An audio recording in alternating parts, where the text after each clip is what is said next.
Menyelusuri aliran Sungai Ciliwung di Kota Bogor, kita akan menemukan Kelurahan Babakan Pasar. Di lahan seluas 42 hektar ini, 9.000 jiwa hidup berdampingan dengan mayoritas bekerja sebagai pedagang maupun karyawan.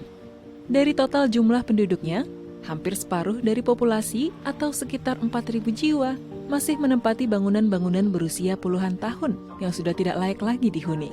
Menjawab kondisi tersebut, Yayasan Buddha Seci bersama Kementerian Perumahan dan Kawasan Permukiman merencanakan program renovasi rumah tidak layak huni di wilayah ini.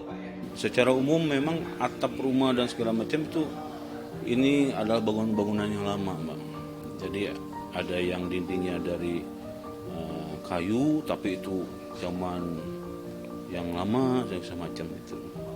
Dan memang harus kita intervensi untuk dibantu. Harapan kami tentunya kolaborasi antara pemerintah Kota Bogor dengan dari pihak swasta melalui CSR.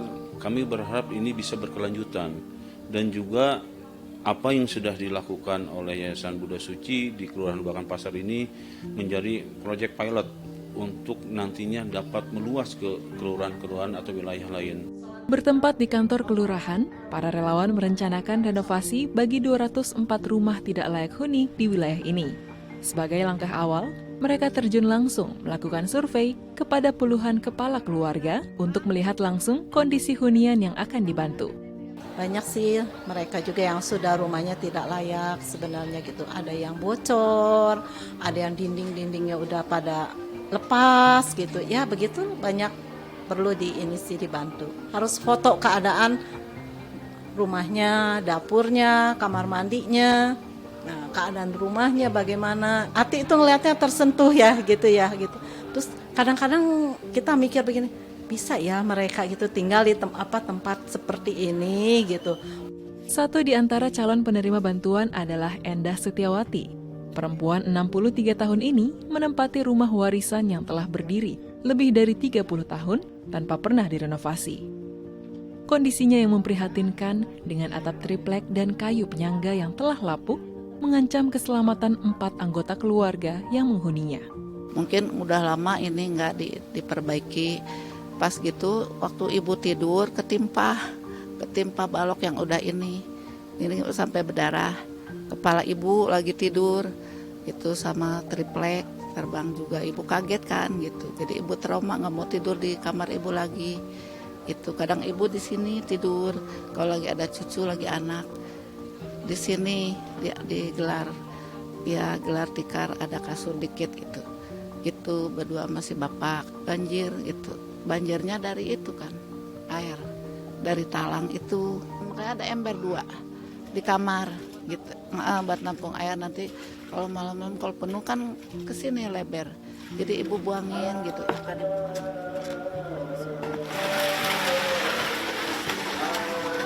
Kedatangan relawan Seci menyentuh hati Endah.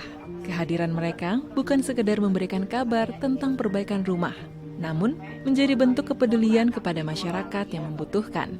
Senang banget gitu, walaupun beda agama gitu, kok peduli gitu sama ibu gitu, walaupun beda agama gitu kan, kita harus saling menghargai, menghormati gitu ya, gitu, sangat peduli ke ibu gitu.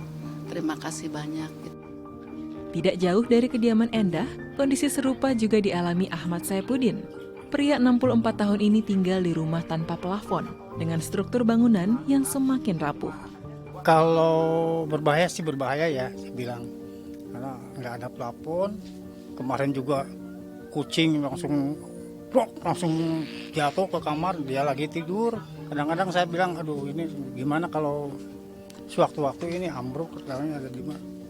Kalau was-was sih pasti ada, Bu. Pasti ada was-was. Apalagi ya melihat kondisi kayak gini mah. Survei yang dilakukan hari ini setidaknya membawa harapan baru bagi Ahmad agar rumah yang selama ini dipenuhi kekhawatiran dapat diperbaiki dan kembali menjadi tempat tinggal yang aman bagi keluarganya. Alhamdulillah Bu. Mudah-mudahan ya ini disetujui gitu sama relawan-relawan. Saya sangat senang, Bu. Alhamdulillah, saya bersyukur sama Allah gitu, sama Tuhan. Ya, mudah-mudahan relawan itu kayak senang, Bu. Gimana sih kalau kita lagi haus ada yang ngasih minum, wah senangnya kayak gitulah. Melalui program renovasi rumah tidak layak huni ini, kolaborasi antara pemerintah dan Yayasan Buddha Seci diharapkan tak hanya memperbaiki bangunan fisik, namun juga menghadirkan rasa aman dan harapan baru bagi warga Babakan Pasar untuk menjalani kehidupan yang lebih layak. Sinaris Yahaan, Ridwan Afriandi, Da ITV.